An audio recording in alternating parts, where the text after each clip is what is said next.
and it is May 18, 2016. I have not recorded for days.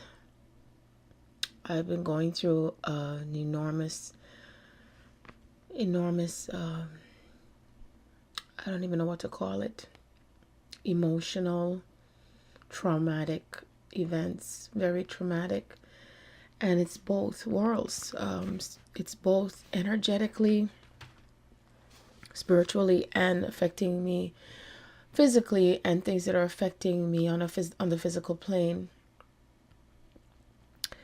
I don't even know where to begin, because usually when I don't get to record and it's been days, that's a lot of catching up to do. But it's like I have to catch myself first. I have to be catching up to myself and bringing myself together. It's almost like as if it makes me feel like there are times that when we feel that we're together and things, as we're working through our issues, because for me, I am really purging so much stuff that has gone throughout mankind's history. And then also I am disintegrating the stuff that doesn't serve myself and Ivan to do with our union. And then I'm also mentally trying to work through things that are affecting me on the physical plane. So just visualize this for a few seconds, not for too long, because I try not to tune into other people's issues when it's really deep, and affecting. And it's like I have all of that is what is surrounding me at the same time. I just started to feel just a little better, and then my sleeping habits are shifted all over the place, while I feel like I'm in a pressure cooker. Like, that's what it feels like. I'm in a pressure cooker. And so, from the last time I spoke was around Friday the 13th, I believe, was when the last time I spoke, with all of the events that were taking place, because my sister was here for the weekend because she was attending one of her dear friends. Violet had passed away, and my sister came to New York, and so I was dealing with a 5-hour traffic bout. And then I had an appointment to do my hair. Then I had to get my sister. I was late to get her. I couldn't see in the dark, and I got a little tiny bit lost. And I was also in conversation with Linda, trying to work through to help her with stuff emotionally. So it's like I wear so many hats. There's so much stuff. And then the kids. But one of the things that I did that was amazing for me to do, but it's like I had to do it. And that was to get my grandson. I asked my son to bring him over. I needed a change of pace. I needed just something different. And so I got that from my grandson. It's almost like he willed me, as always, to get him. Like he knew that I needed him. Now the time has come where I needed him. Because even though he's a little baby, he still remembers whatever I did to take care of him from past lives and when he was born into this world. I tell you, that little boy is one of the most intelligent beings I've ever met, and so in tuned. He gave me so much unconditional love and so much appreciation for taking care of his little body, and he just heals my heart. It's like, for the first time, I didn't want to bring him back. I thought I wasn't going to get emotional, but I guess I have more things purging out of me just by thinking of him. And so he is such a sweetie pie delight in my heart. And I always refer to him as my medicine. And, I took a video of him sitting on my lap in the bathroom while I'm waiting for my kids to clean the bathroom, because as usual they didn't do their chores properly. So I had to literally sit in the bathroom watching them to make sure they did what they were supposed to do properly. And so all I did was just, I was playing my music because it was necessary. It helped me to clear all my thoughts and the anxiety I was feeling and the stress and the nervousness and all these things and the pressure that I was feeling. And so I was playing the music, and I was playing one of those old time Jamaican music, Arlene, and Remy's his own Jamaican self, He's Jamaican, Filipino, and American. And so he was Jamaican for the weekend. And I tell you, waking up to that precious little soul, just waking up and seeing his face, just brought a smile to my face and healing to my heart with all the things that I've been facing. I just stared and stared at him, and he stared back at me. He was a total far cry difference than when my son Jamar, I always refer to him, my sweetheart, too. David was a great baby. So, I mean, that's the thing, is that I experienced the total opposite with David as a baby. He was the best baby I ever had. He really was. He never cried, hardly ever cried, that little boy, when he was a little boy anyway. And Remy just takes on that energy. I could see. He hardly ever cries. And even when he was hungry, so I had his little snack beside me in the bed, because I don't have any breast milk to give him, which he's not taking breast milk anyway. And I had his milk, I had his water, I had everything by the night table, because I'm used to sleeping in the mornings, and I knew that I would have to eventually get up and tend to him. But he just molded right into my own habits. That's what he did. And so he just was so patient with me, with Grandma, laying in the bed with him, just staring at him. I tell you, I'm so tempted to tell David I want to have him again this weekend. I'm so tempted. Have him for a day. And I tell you, I just thinking about him, it's like I'm having tears of joy, and I just feel more healing through my soul because of that baby. And you know what's so interesting? I feel like as if he's also helping me to bring myself together and bringing me into union with Ivan. He plays such a pinnacle role in my life, more than my own kids. It's almost like he's the super kid. And I know that when the day comes when he hears me talking about him in these recordings, that it'll bring a smile to his face more than anybody else. He's the joy of my heart and soul. He's my inspiration too. You know why? Because even Stacy asked, she said, "Oh, why would you take Remy? You're dealing with so much stuff, Sharon." I said, I thought the same thing too, but not even for a second did I have a thought about that, because I told her that Remy shows me not only unconditional love, but he shows me appreciation more than anyone else. More than anyone else. That's what I told her. I feel like I get more appreciation from him, coming from his heart, pure heart, It's not that I look for praises from anyone, or, that I have to seek validation from anyone for the work that I do. But sometimes it's nice to get that coming from the physical human beings on the earth. If only we would show more appreciation for one another. If only we can come from a higher space of thankfulness. If only we could really feel what others go through and have a higher level of understanding and show appreciation to one another. It's almost like it makes me feel like I'm doing it all in vain. And I try everything under the moon and the stars to get people to understand, to get people to open their eyes, to get people to pay attention, to get people to see things for what they really are. instead of going about doing the same day-to-day stuff, to try to understand, to try to open your hearts to paying attention now, to waking up, to the truth. And see, I had to even be that way with my kids, and I told them, I said, please stop giving me so much talking. I had to try to stay away from them because I was so stressed, yelling, screaming, do this, do that, repeating over and over again, on and on. And it's almost like as if they were giving me extra talking, and I felt like, oh my God, this is what it's like with the world.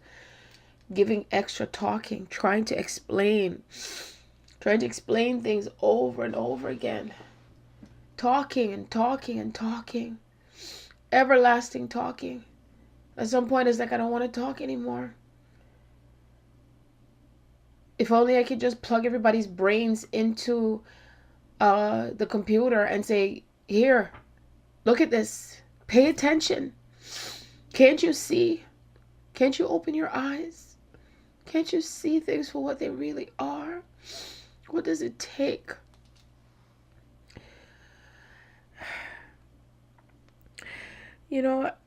I was even led to a site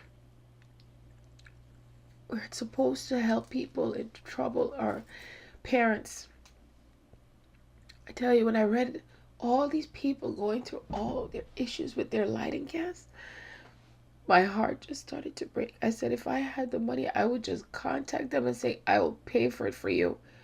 You don't even, it would be like a one-time thing without showing me any proof, because I didn't even need proof. I didn't even need any documentation. Just reading it, I tuned into their hearts. The pouring out of families, especially women with single parents, saying, please help me, please help me. Please help me, because they have rent to pay and their light's about to get cut off. They have children, they have babies that have asthma, and begging the lighting gas company, please don't turn me off, please don't, because my child, and they still got turned off anyway for non-payment. And my heart just breaks.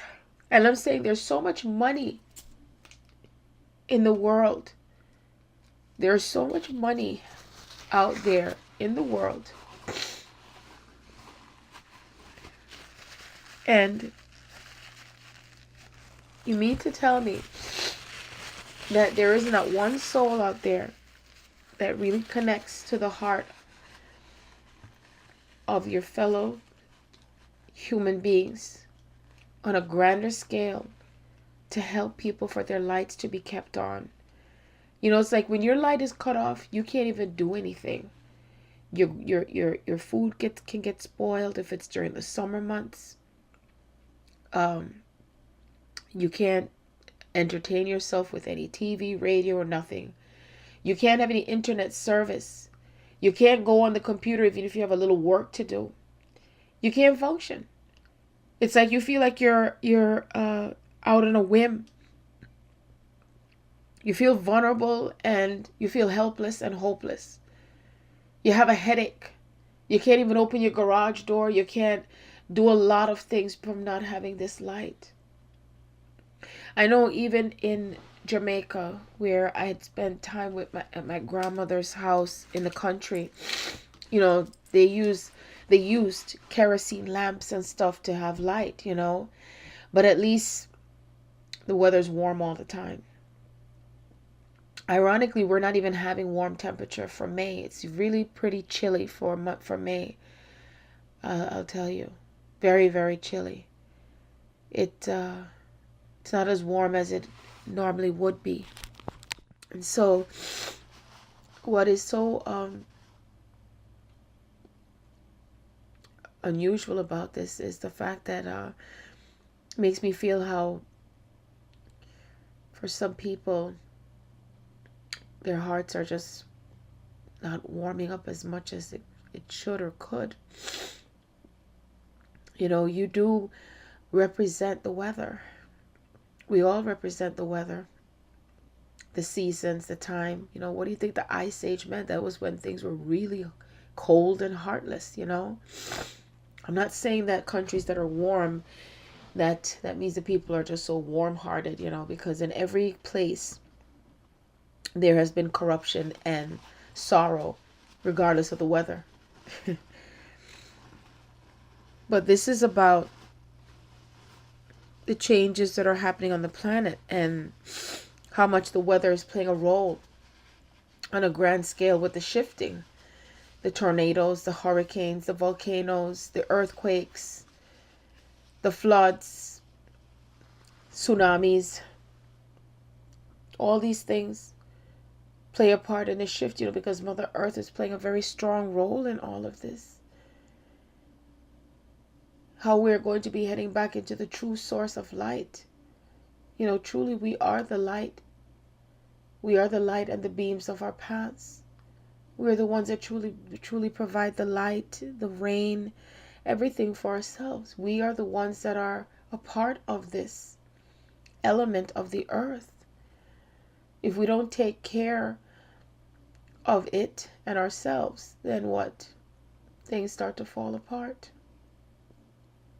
The things that we plant, even ourselves, planting yourself on the ground, planting the seeds in the earth, something either grows or it breaks down and it becomes thorns and thistles. If only we can really see ourselves for who we are. If only we can allow ourselves to see the truth. If only we would look out for each other genuinely, how the world would start to change. If only we would see the mirrors and the reflection of how we treat one another. I even think how, they have this thing in the islands, where you have susus, where everybody puts in a share of what they have to pool to help one another. Imagine if the world created a big grand susu partners. In Jamaica they call it partner draw. Usually give $50 every week or $100 every 2 weeks towards the partner draw. And then when your name comes up, you get your partner draw. So imagine if that was really happening in the whole entire world, where we were rotating this abundance. Because it doesn't have to only be to do with money. It could be anything. Rotating food, help with laundry, helping your neighbors, helping them to fix their cars, do their lawns, so much rotating of help.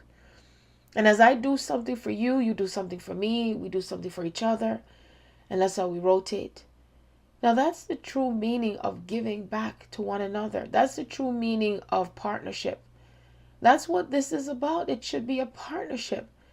A partnership from within and out, ourselves and each other. That's true partnership, not divisionship. That's what a governship is, the true government. Government, what do you think government is? Government is what makes up who we are, not giving that power to one person. Everyone is adults here. Everyone, I would believe most people, have some element of some sense within themselves to make an assessment to what life is, what you see, what you smell, what you taste, what you feel, what you touch, and what you sense. And so when you apply all of that with common sense, okay, what's in common with each other, and applying what looks like it can work, then why aren't we doing it? Why isn't it happening? Why are things the same way over and over and over again? Why is it that someone and everyone cannot see things for what they truly are and really take steps towards change? Why?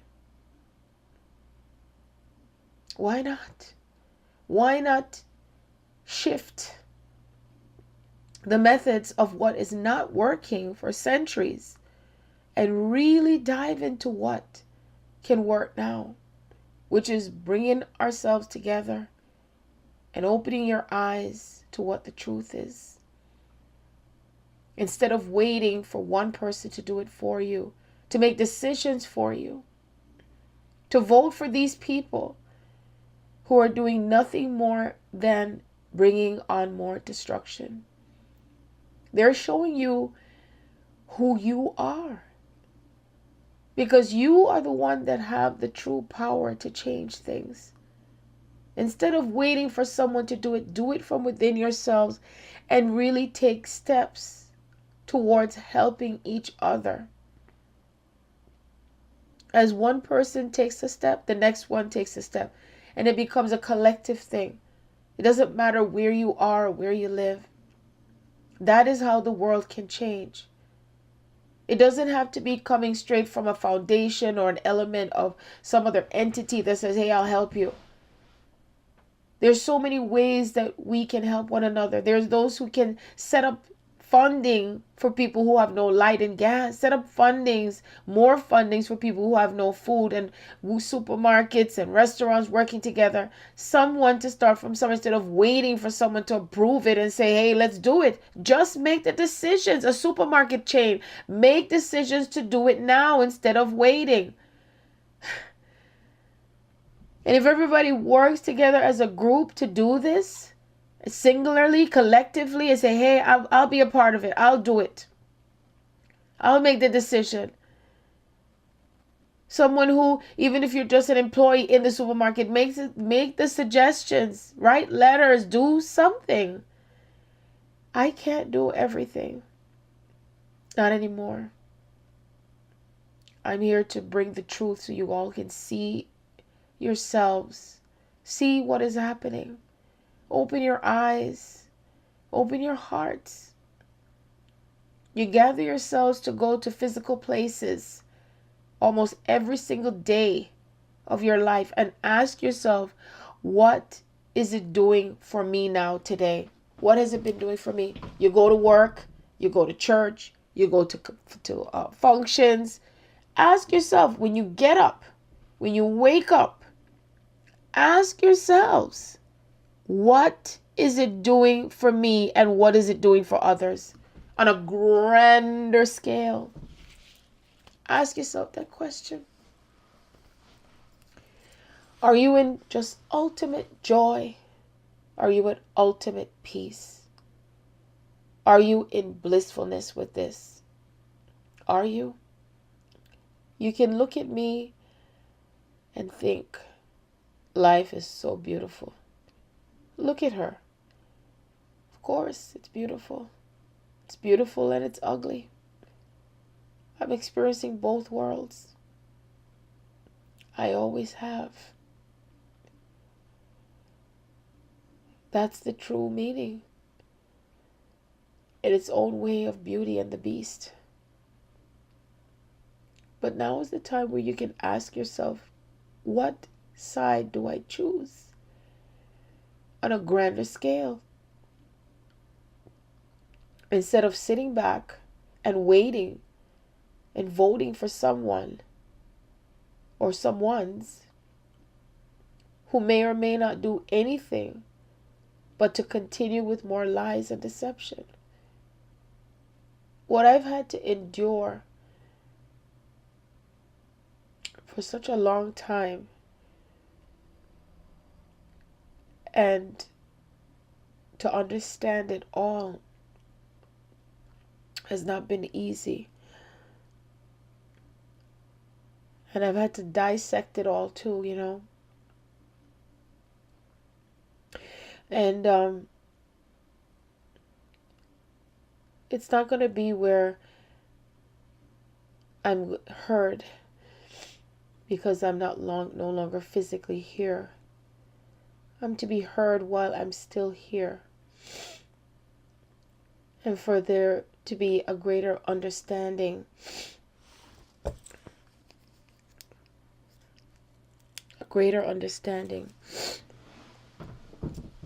of explaining the changes that are to be made on this planet. And so that is my promise. I promise that I would be the voice of the mothers. I would be the voice of the fathers. I would be the voice of the children. I would be the voice of the animals. I will be the voice of the plants. I will be the voice of humanity. I'll be the voice of change. I'll be the voice of wisdom. I'll be the voice of beauty, strength, bravery, perseverance, honor, respect, acknowledgement, love, peace.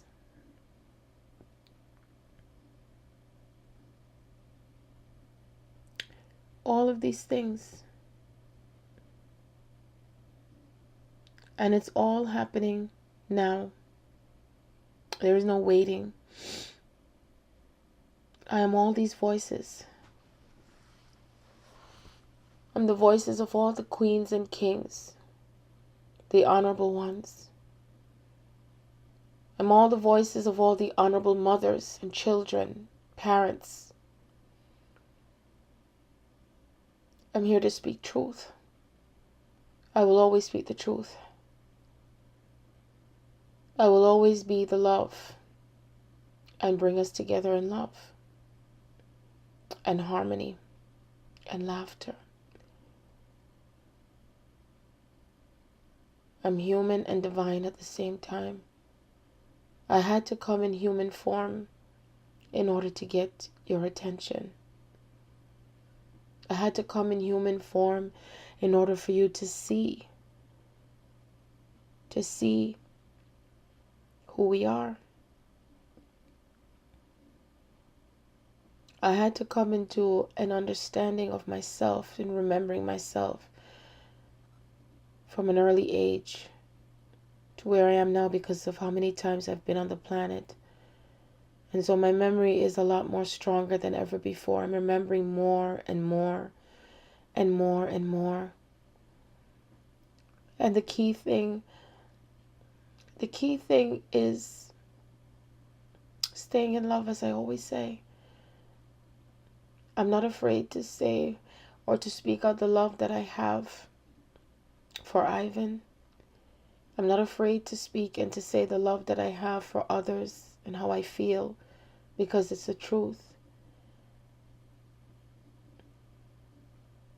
The joy that comes into my heart and soul to do with my children, my grandson, Ivan, my closest friends that mean the world to me. That's what keeps me going. I've been crying for days now. I've been crying for days with all the pain that I've been feeling. Trying to make sense out of everything. Trying to put it all together. Trying to understand and being patient.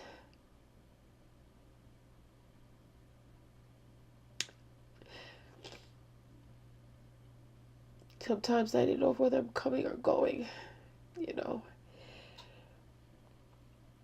But it's necessary for me to talk about this in the moment. I thought I'd be able to talk about it in the moment from 2 days ago and the day before. It doesn't matter. As I talk about it, I feel it. As I feel it, I speak it. As I speak it, you feel it too. You feel it too. As I feel it, you feel it too. You're feeling it now, even before you hear this. Because we're all connected. I'm connected to you and you're connected to me.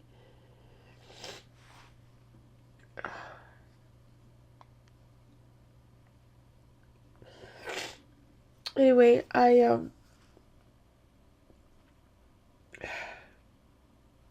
wanted to start talking about what has happened for the past few days. And there's so much information and changes, because I realized that I seem to be affected days in advance before the moon comes in. So, it's like I have not had too much of, I would say, space in between all this energy. And the energy, of course, for you to understand, is the energy of shifts and changes that are taking place with Mother Earth. What's happening on the planet, a lot of waves of energy and a lot of things to push us into gear, purging that's coming out from within me, whether it's through the collective or whatever experiences that have occurred on the planet. There's also the further integration of the divine masculine and feminine. A lot of divine masculine that are stepping up to the plate. There is another activation from what I found out that's taking place on the 20th of May, which is this Friday, and the full moon is Saturday. So you see, it wasn't that much of a time space between the new moon and this time. And this is what's been happening through me for the past 3 months, since March, April, May. That's 3 months now. And it's been just back to back to back. Back to back situations. And so I'm dealing with that. I'm dealing with, of course, the physical things to do with the light and gas. I also got a letter in the mail from the state saying I owe more money, over $3,000. I'm like, where is this coming from? It doesn't make any sense. I'm facing issues to do with my phone bills that need to be paid or else they get cut off. No steady income coming in. And insurance on my vehicle, my driver's license is suspended, and of course, the list goes on and on to do with my living situation. I mean, the list goes on and on and on. It's like now the kitchen sink is throwing me. Then my cat looks like she's having kittens. What am I going to do? I'm not in a position to deal with that. Like, I'll have to be her midwife. And I looked at her today and I was like, does it feel easier to be a cat than being human? I looked at her and she just said, meow. Like she's saying, I don't know. You tell me. It's like a joke. It's like a joke. So what is a girl to do? But let me rephrase that. What is a colored girl to do? I have to use that phrase because it's that joke that says, when black people got problems, what we do, we take a nap. And that's what I did. I took a nap. But I've been taking so many naps. I've been sleeping and sleeping. And I was like, whenever this happens, it's more upgrades and more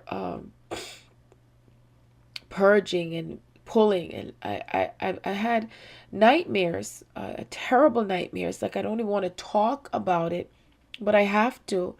And it's something that occurred with me, and I'm still feeling overwhelmed by it, is the word to use. Overwhelmed, extremely overwhelmed. And oh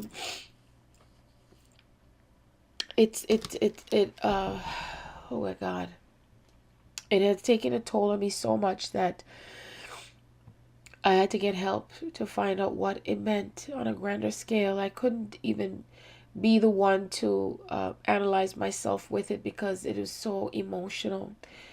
I literally had a dream of like I was gang raped.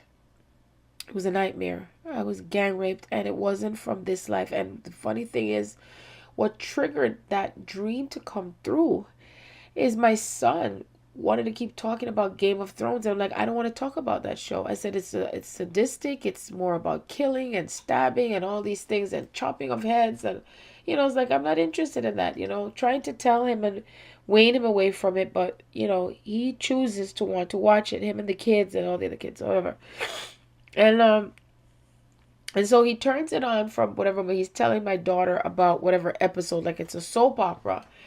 And he's showing me, well, he wasn't showing me, but it was on. And I happened to just be looking at it because I was doing my daughter's hair. And it was a segment where a female she was standing there in a room full of men, the masculine, and this is the old masculine. And they were going to attempt to rape her. Not that they were getting up or standing in front of her, but they were talking about all the things that they were planning to do to her, as far as taking the lead role in whatever group that they were a part of. And she stood there. She was very tiny, and she stood in her power, and she was like so calm and very, I would say, sure in her consciousness and in speaking, that they weren't going to do anything to her. And as far as she's concerned, she's going to remain the leader of whatever aspect of whatever she was talking about, to do with the name of the group or whatever. So they then laughed at her. They laughed at her and mocked her and saying, like, what could she do? She can't do anything. You know, she could just dream on.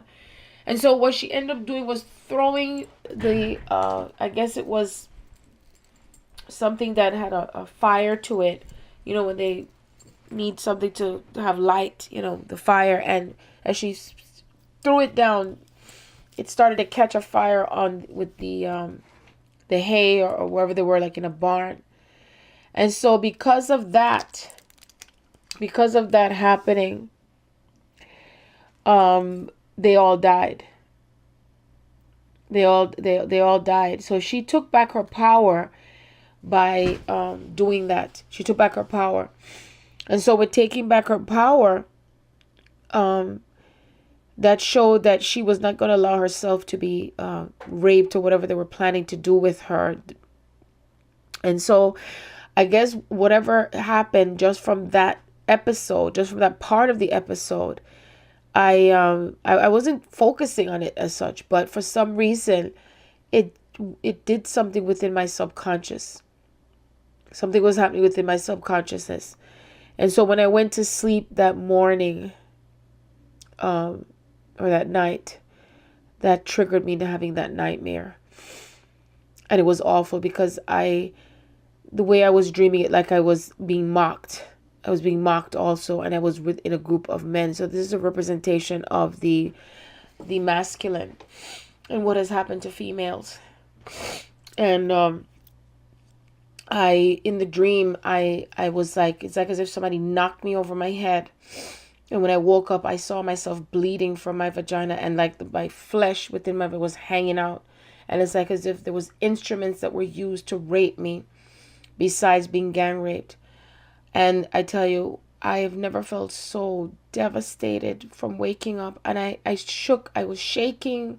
My whole body was shaking. I woke up out of the nightmare. It was daylight hours when I was having. Now imagine this. This is what's so weird and uncanny, is that I couldn't sleep during the day. I was normally sleeping during the day, and as I closed my eyes, I was starting to have the nightmares again. And I kept waking up, and so I started to tremble. My body was trembling, and I was having a fever. And it's like as if I was only able to sleep in the night. So I was experiencing the total opposite. And so there's more than one thing that was happening here. And so not only was I experiencing something from the past life, but I was also experiencing what's happened to the collective when it comes to women. I was also, from what I was told through Maya, because I had to reach out to Maya, nothing against anyone else, but she seems to be the closest to relate to whatever is happening in my life from a higher perspective. And not only that, but because she's a twin flame, that makes it even more stronger as far as her role in assisting with me. So it's almost like reaching out to her for her to collaborate with me, indirectly, of course, into what was happening. And so from what she stated, from what I listened to her in the recording she sent to me, which I received back from her yesterday, so I'm so graciously thankful to her and for her helping me tremendously. It's such a huge help. And what I'm thankful for is that she was able to help me to understand also a part of what I was experiencing is the fact that Ivan is already his higher self, like I had stated in recordings back in April. And then also whatever merge has been taking place, because I asked her if he was within me, because of the fact that time, I don't remember the exact date it was, when I felt something happening in my solar plexus. I started to feel all this energy, and it made me feel like this tingling type of thing. And I asked Spirit, what does this mean? What is this? And I was told that there was a merging taking place. And so his higher soul self has already descended into him. And also there's integration taking place, little by little. Integration is taking place as his body. That's why he looks different in the picture that I have. In the picture that I saw, actually, it's like his higher soul, because he looks completely different, and he really looks like almost looking more and more like a Akhenaten. And so based on that, it made a lot of sense why I was feeling what I was feeling in my solar plexus. And so when that happens now, I start to feel, I start to experience and feel physical stuff that has occurred within him also, that also transcends to me, and it affects me on the physical level. And it's something to purge. It's like there's always different purging that's taking place. And so that is something, and that is a part of intimacy also. And if that is affected between me and him, because he probably experienced it as well in a lifetime as well. And so as a female, because we have interchanged roles with one another in lifetimes. There was a time when I was a male and he was a female, and I was a female, he was a male. But I know that I've been mostly female in most timelines. I've been mostly female. It's been minimal that I've experienced being a male. So anyway, I take a deep breath. And so I'm going to play parts of those segments to when Maya talks about, when she talks about explaining what was happening through me. I have a lot of stuff to play, a lot of stuff to talk about. Very important. And I just wanted to go into, to depth about what I was experiencing, for people to understand, because I know that understanding the twin flame journey is quite complicated in a way, because I'm also going through a learning process as well, to understand all of this. But I don't try to understand it based on reading something. I try to understand it based on tuning in to what Spirit is telling me, because that's what I connect to the most. And anything that I don't understand, I ask questions. And of course, I rely on asking questions like to Maya, or I also had a session with Kimberly also today. Kimberly, I know there's a lot of Kimberlys, so I believe her name is, let me make sure I get her name correctly, Kimberly Fisher. She's also a twin flame. So she was very encouraging also with what was happening between myself and Ivan. So I'm going to play that too, as well as to what I was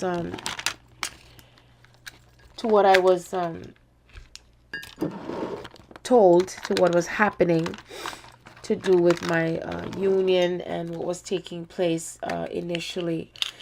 So all of this information is important, because it'll help not only myself but other twin flames to understand.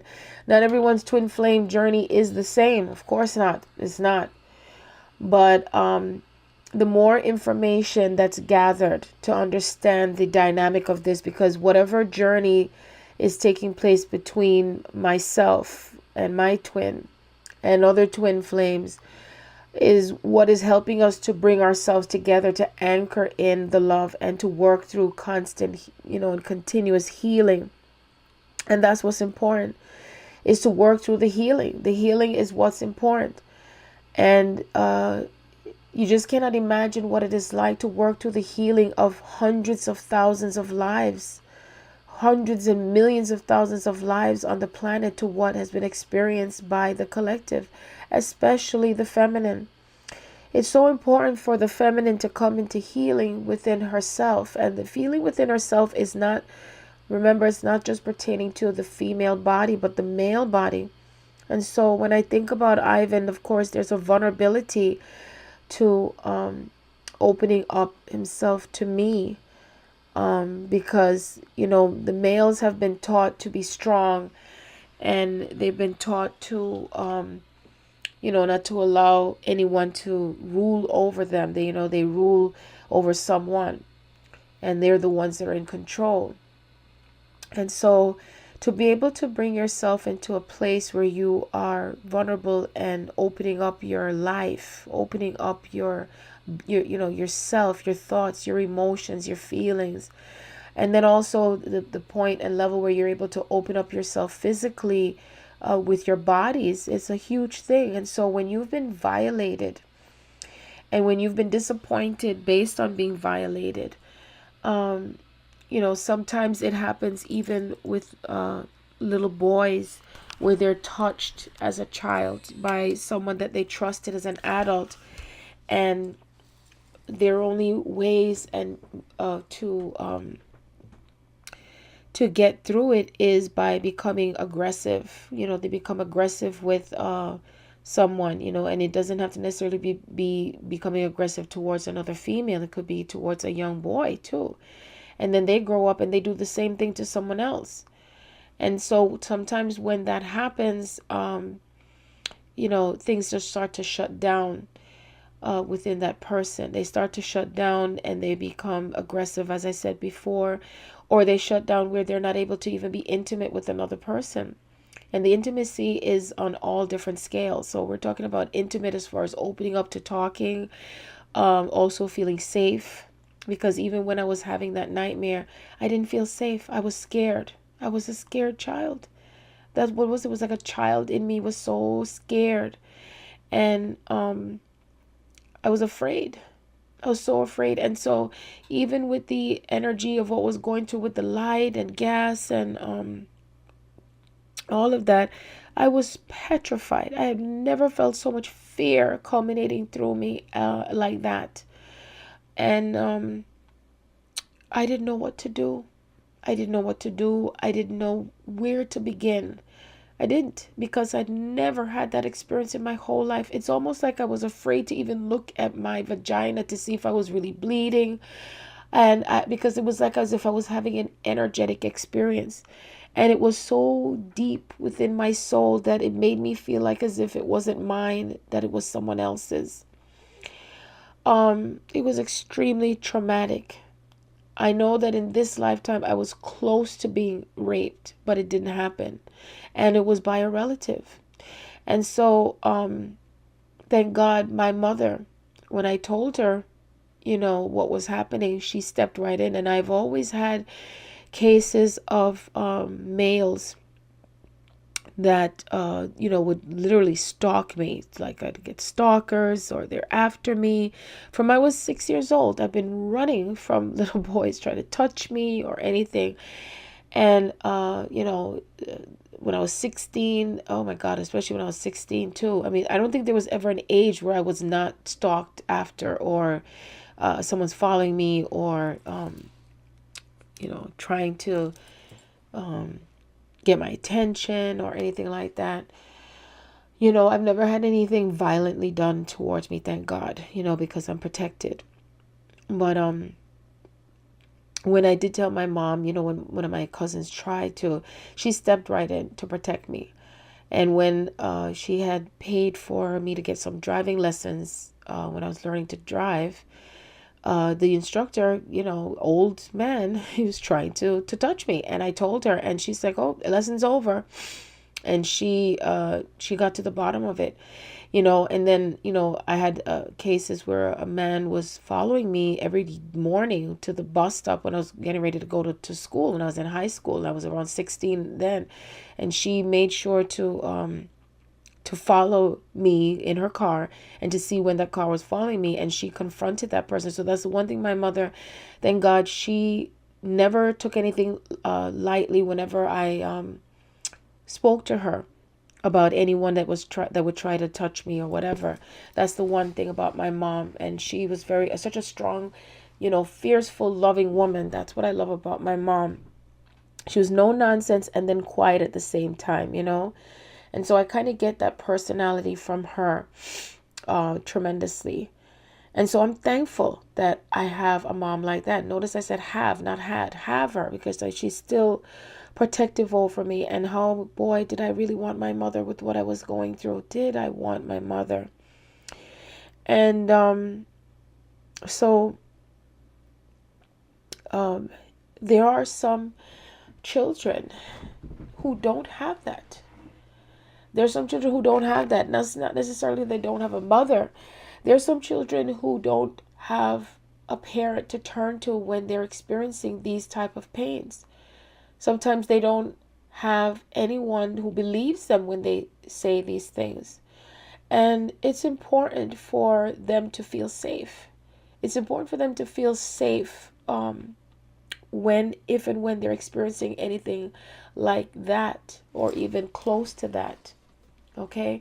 And that includes when someone in their household is believing them. So with what I experienced, it made me feel like as if it was not my experience, that I was experiencing this through the collective and or through Ivan, something that may have happened to him in his childhood. And it was so painful. And I had to decipher through it because, whatever I feel, he feels. Whatever he feels, I feel. It's a feeling thing here. And I'm not making a joke either. Because when it comes to sexual molestation or rapes or any of that, it can really damage the psychic. It really does. It really can bring harm mentally, emotionally, spiritually. It's like you become broken when you are violated like that. And, there's different acts of violation against a human being when it comes to a sexual encounter, because sometimes it doesn't even have to be penetration. It could be just someone touching you. It could be, where the child trusts an uncle, a cousin, or even sometimes their brothers or an uncle, or a cousin or their own father. I've heard stories of a young lady, not too long ago, where her father was raping her repeatedly. And she told her mother and her sister they didn't believe her. So she was brilliant enough to record it. And that's when action was taken. And I'm saying that's so sad. And for her, that young woman, it may take a long time before she can come to a place of healing. It may take a long time before she could even feel she could open up herself to another human being, whether a man or anyone for the matter, especially in a man in a future relationship. You see, because of being violated. And so when these acts of violation take place, it's almost like you feel numb. You can't move. You can't speak. You can't eat. You can't function. And it takes a while to build back that trust. So, and not everyone likes to talk about it. Not everyone likes to even wants to talk about it to anyone because they feel embarrassed or they feel it's their fault, or if they had done something or they called it upon themselves, because sometimes society likes to be so foolish in telling people that they called it on themselves or it's their fault, or what did you do, or what were you wearing, especially to women. And that's like being in a state of ignorance. It is. It's in a state of ignorance. No one should ever be violated. No one should ever feel violated by another human being under any circumstances, especially children. I think it's one of the most abhorrible things in the world. And it's so sad to know that these things and matters are still taking place in many parts of the world. And these are the things that I am so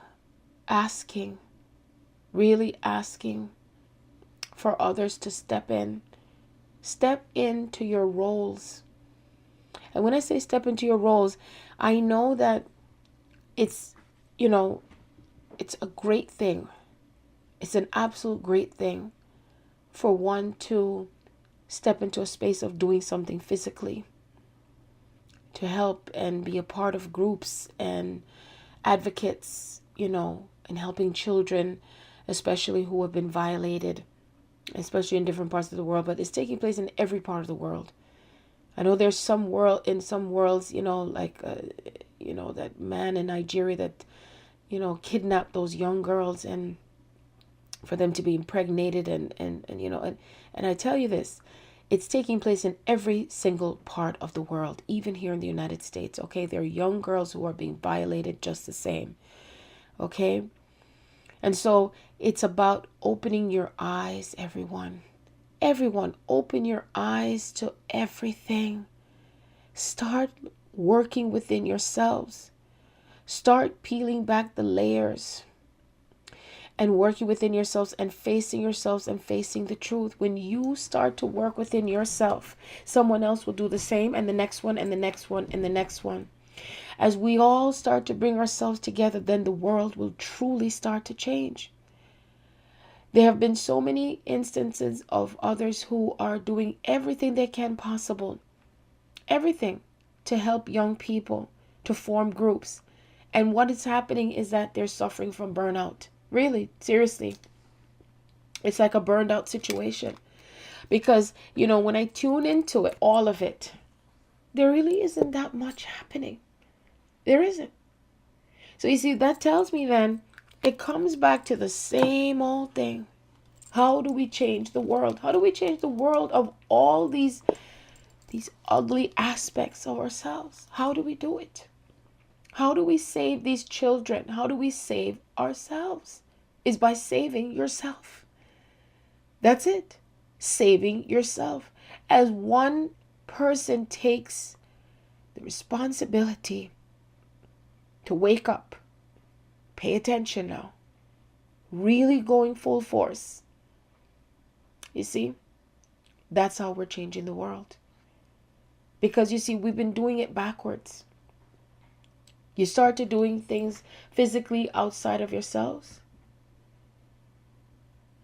and you are leaving out the inner, working within the inner, working within yourself, working within healing within yourself. Because you see, everything that's in is reflecting out. As it in, it goes out. It's in, it goes out. And it doesn't matter what part of the world that you are in. That is the truth. It comes in, it goes out. It comes in, it goes out.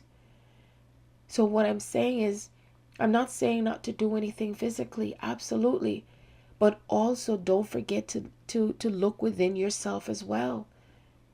Don't forget to do that.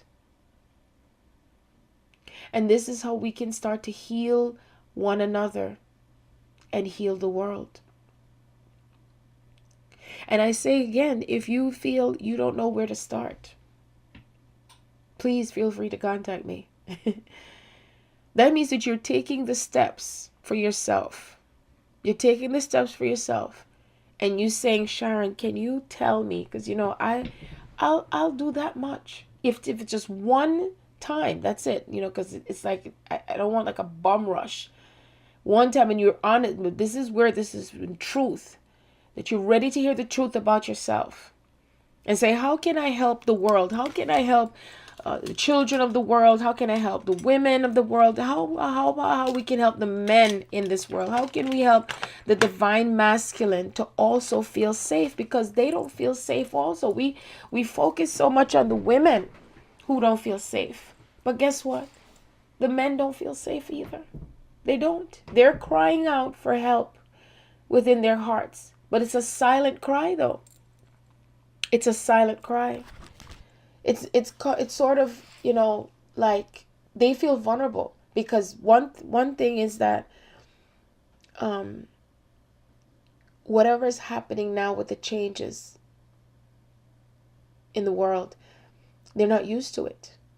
This is not expected because you see, whatever was written in the biblical sense or any new age sense, there are things that are just not spoken because you remember I said that God is God is the it's in the now. It's in the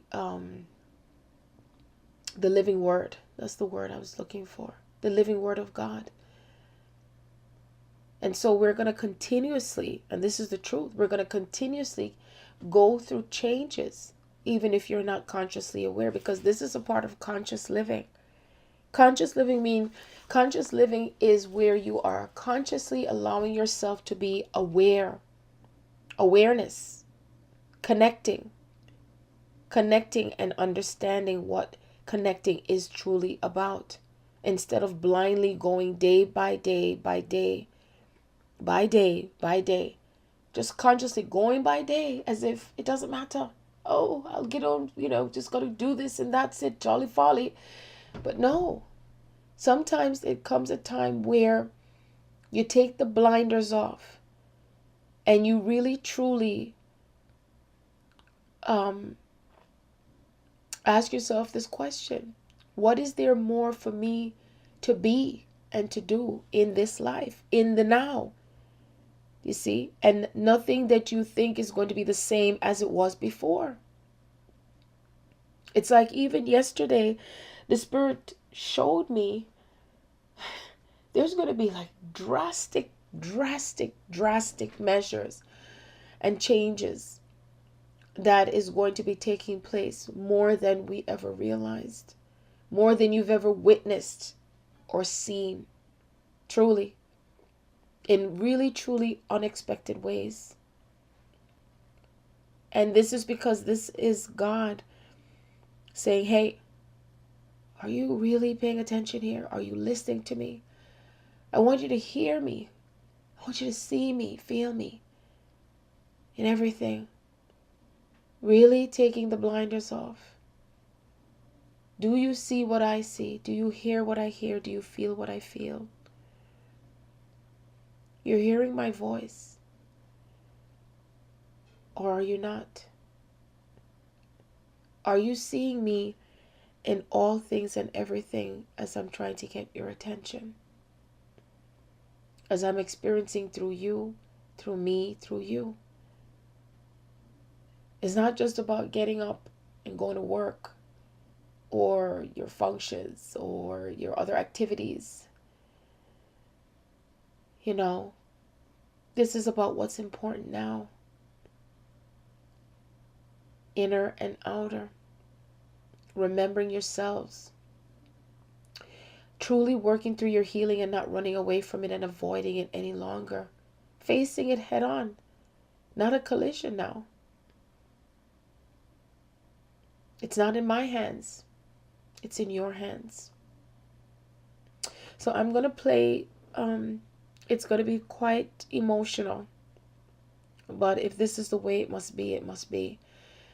And this is about with me talking about what I was experiencing. And it's going to be hard for me to listen to it for myself again. But this was in the moment when I was talking to Linda and Roya and Lauren, I believe, with,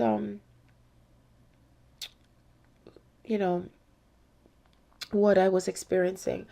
And so it's important for this to be played till you really get the gist of what I'm feeling here. So here goes. Hey, Linda. I'm going through some really terrible, awful things. I had purging taking place every time when I have my body's trembling and I'm feeling terrible. It always happens that way. It's like I dreamt that I had awful nightmare being raped and I didn't know I was raped and bleeding, and it was just so awful, and people after me and attacking me. I've never had dreams like this before. And every time I try to go to sleep, it just would come on me. So, I'm just trying to work through it, because every time the full moon comes in, there's more stuff. I just feel, it's like I can't feel secure. I just, I'm trying, but I can't. It's just so hard because there's so much coming down on me. So I just ask you to bear with me, in case, you don't hear from me today or something, because I'm just like, I feel like I'm a basket case. So,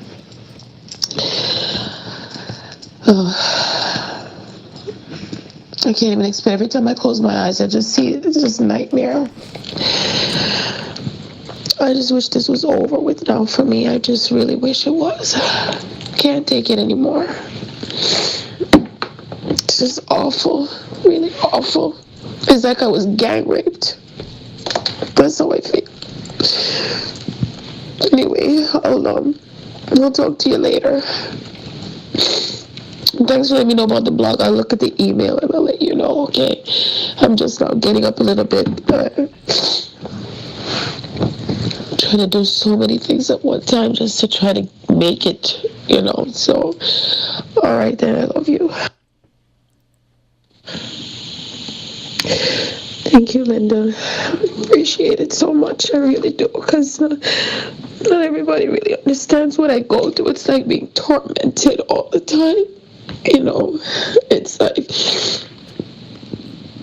I know it's things to purge through. That's why I always felt like I'm being attacked just because of what I'm here to do. It's just so, I've never felt so alone in my whole life like this. I just feel so alone.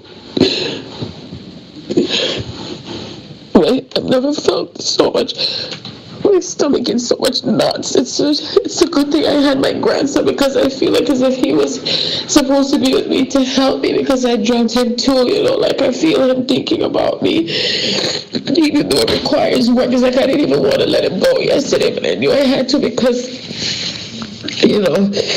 his responsibility to take care of him. But I just feel so terrible. Oh my God. I've never had a dream like this ever. And it's all a part of those energies that are so angry at me for how dare me to speak what I to speak. It's like it's a recollection of past lives. How the anger towards me. I can't remember. It's like I couldn't even go back to sleep, and then I tried to sleep, and then I had another nightmare. It's like it was nightmare after nightmare, everything just coming out of me. But the way how my vagina was in the dream was awful. It was like I was peeled out, and I didn't even know. It's like somebody knocked me out, and then that's when I was raped with objects and all that. That's things that happened to me in the past lives. And a lot of women have gone through this type of abuse. It's awful, awful, awful. Oh my God. It's so awful. Anyway, I'm just trying to pull myself together and get it out. My sister, I wish my mother was here. I really do. I wish she was here physically. Oh God.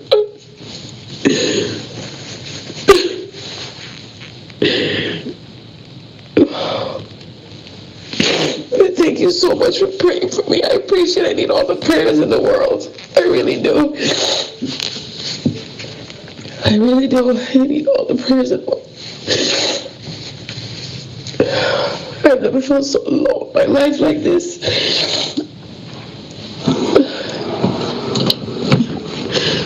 Anyway, I'll talk to you later. And so that was the recordings that I left with Linda, to what I was going through, which was extremely difficult. And I know for me to even talk about this openly, it may seem, unbelievable. And I'm not embarrassed, or it just brings a tear to my eye, because I know that it was something that I experienced for myself, and also Ivan, and also the collective. It's all of us. This is what we've done to ourselves. This is how we have treated each other because of not wanting to face ourselves. And so it's important It's important if you really ask, what can I do? The greatest gift you can do, the greatest thing you can ever do is to work on yourselves and to reach out and connect to one another fully. Connect to one another. There is so much healing on such a large scale to take place on this planet, where and what it has brought us to in so much chaos and hatred, calamity, despair. It doesn't have to be this way. All it takes is just to take action within yourselves, facing yourselves and facing the absolute truth. The absolute truth. And as I have always stated before, this is about conscious living. Being conscious and truly reaching out. There is so much that can be done in this world, and it really starts from within. You know, there's a saying that you can think that you can fool the universe, but you can't. The time has come when we have to face ourselves, and this is not about going to an altar or going to confession. This is about you looking deep within and working up all those pains and wounds. The more that you can work towards that is the more the world will start to change. So I look on the recorder, I see 111. It's 1 hour, 11 minutes and seconds. I'm going to pause and just play a little music because I want to bring things up a bit, you know, in healing. It's so important for healing to take place within myself and for each one of us. I know for myself I feel like it's going to take some time, because this what I've experienced with this pain that I'm feeling in my heart it's been many days, and it's taking some time for it to completely purge out of me. And it's because of how empathic I am. I'm extremely empathic. And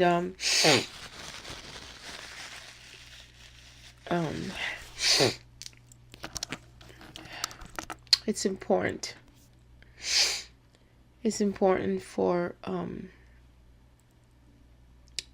me, as well as for each one of us, to talk it out and to bring ourselves back together again on a grander scale. I just ask that you all continue to love one another and understand that even when I speak about staying in love and making love, this has to do with the pure sense of it. This is not about jumping bones. This is not about scoring. It's very sacred. It's extremely sacred. It's time for us to all be able to feel safe with one another. It's time for us to be able to be open with one another. That's what intimacy is truly all about, being open to one another. This is about allowing ourselves to feel vulnerable again and free in the world. Free from dogma, free from shame, free from worry and guilt, free from physical harm, free from emotional harm or mental harm. That we allow our gates to be open. That we allow ourselves to be able to enter into the gates of heaven. And that entering gates into heaven is truly in the sense of it's an intimate act. That the entering into these gates is what connects us in the truer sense. It's just like when, in a different way, with my grandson being with me, I didn't feel anything less than safe with him being with me. As he laid there innocently on my bed, as he looked into my eyes with his big brown eyes and his bushy hair. Every time I'm teased about how he and I have the same hairstyle with the bushy top on the top of our heads. And he knows me. He just knows I'm the one that takes care of him.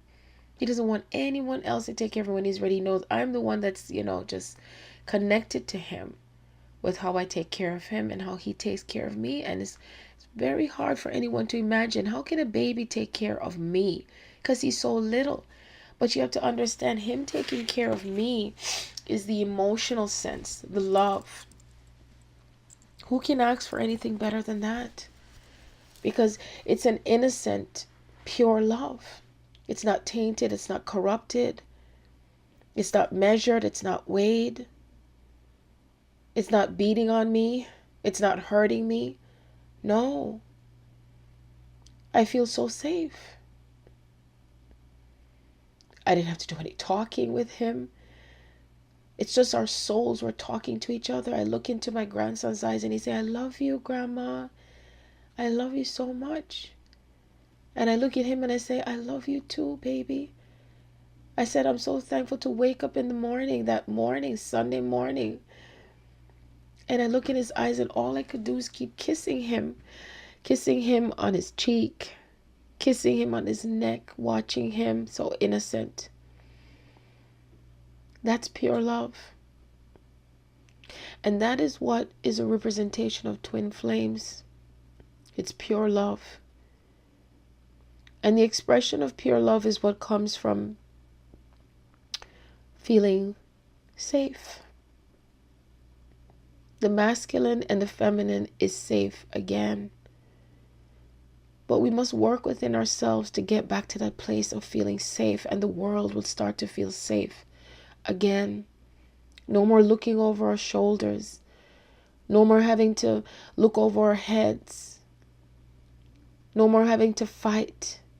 No wars, no guns, no knives, no weapons. No weapons formed against us. Only we are forming with ourselves in the name of love. Coming back into a place of peacefulness, joy, where we make love and not war. Because that is the true nature to who we are. When Remy was laying on my bed, he was not making war. He was making love in a different way. He was an expression of love.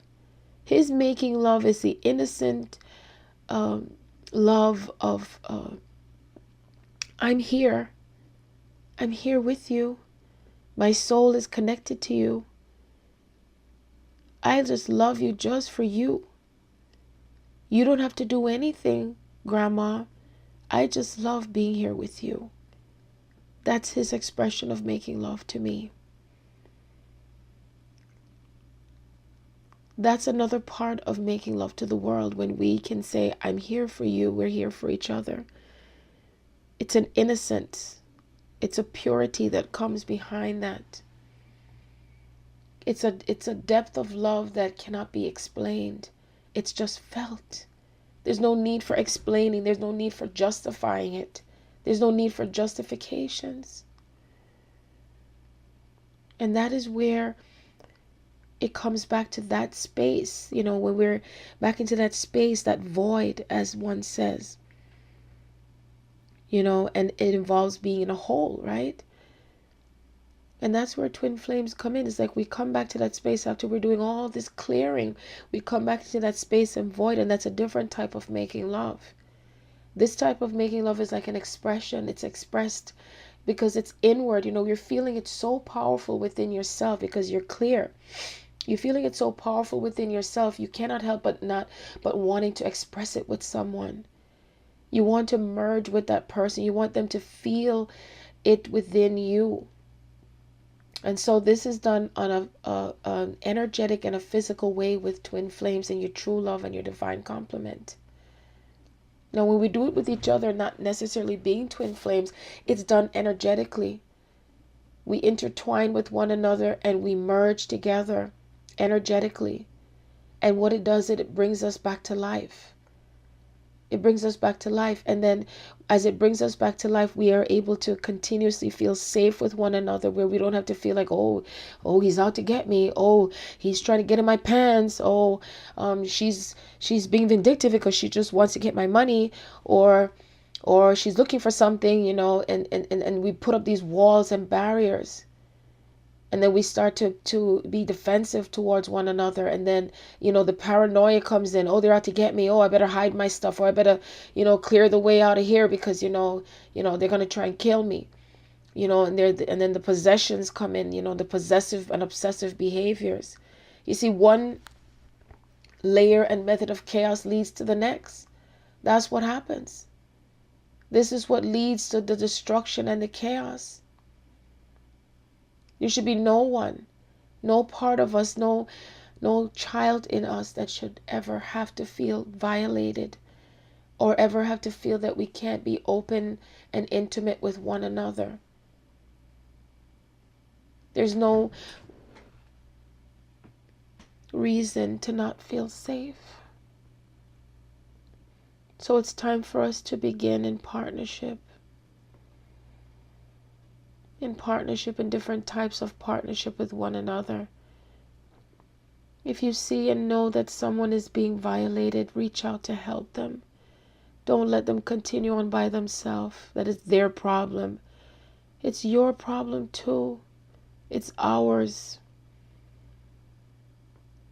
Even if it means to pick up the phone and call someone else to help the person if you can't do it. There's always someone or something that can be done to help one another. And so I ask you, I thank you for working towards your changes, to work towards your healing, to working towards love. I see 444. And for us to work towards being love and feeling safe again.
Ilate to Guya, sa he takes it to Tai to Bamba, ye, te me, see Oiba.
obviously.